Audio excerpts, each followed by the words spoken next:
Self-expression and individualism in the workplace. What is it and why is it so hard for people to accept the fact that people are individuals?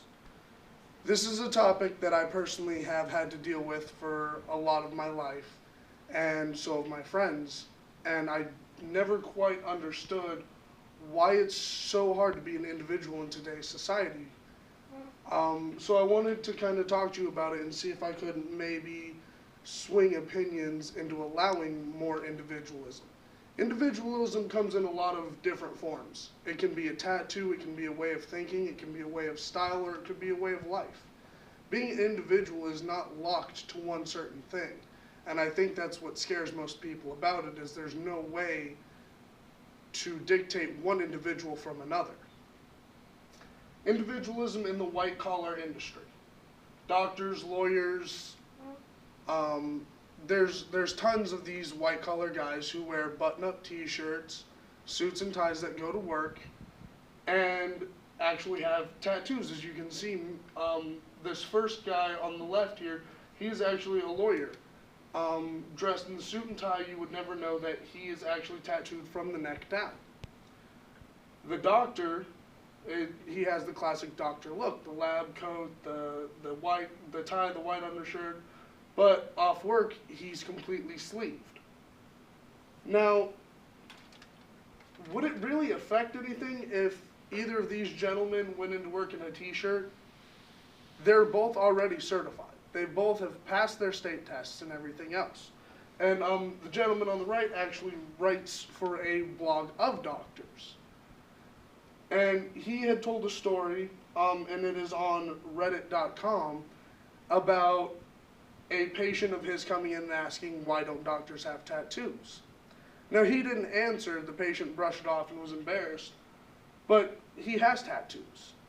And he began searching out the age-old question, and I did as well. Why can't doctors have tattoos? There's absolutely no reason. Doctors can have tattoos. I've searched the web up and down, and I've actually called and asked a few people. There's no rule saying that once you become a doctor, you are no longer allowed to self-express. So, what is it? Well, through a lot of reading and a lot of research, I've come to find that it is a way of thinking. Most of these guys that are doctors or who make up the rules are older.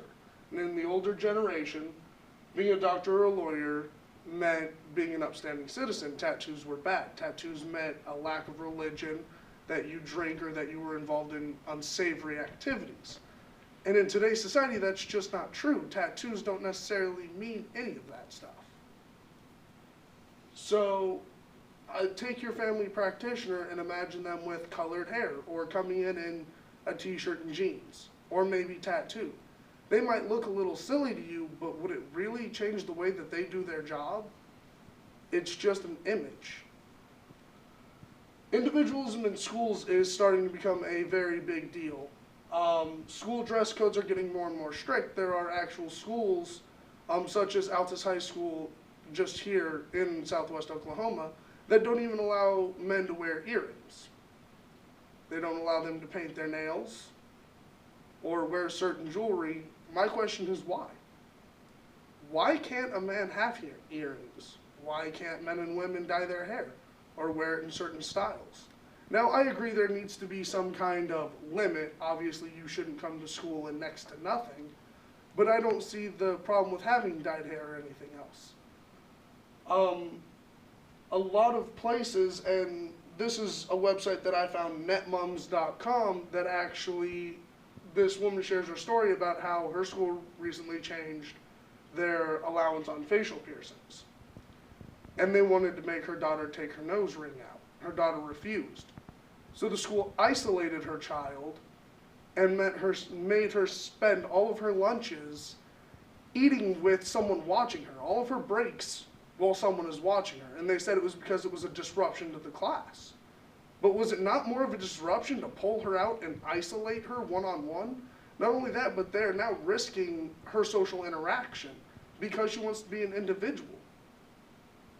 My personal experience with the school systems is I was in cosmetology.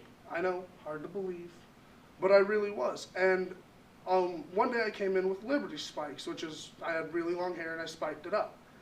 and I was told to go home and wash it out. We were in a hairstyling class that I had styled my hair for and was not allowed to style it. My instructor might not have liked it, but it's still a style of hair that I believe any well-rounded hairstylist needs to know how to do. Whether you're spiking short or long hair, you're going to need to know how to do that. So I propose that it's time to destroy stereotypes completely. The example of a stereotype that I have up here is this gentleman right here, a biker. He looks mean, looks like the kind of guy you don't want to make mad. But we were taught as kids to not judge someone by their appearance. And what you guys don't know about this is he actually writes for Backup, Bikers Against Child Abuse. These guys have chapters in a lot of states and ride cross-country raising money to help stop child abuse. They actually have stories of certain bikers stepping in and adopting kids out of these horrible situations. But you would never know that looking at this man right here. You would never understand that. So we need to eliminate these stereotypes, because once we do and we start thinking of everyone as individuals and as people, I believe that society as a whole will really start to come together and really bind together instead of being separated by something as silly as looks. Thank you.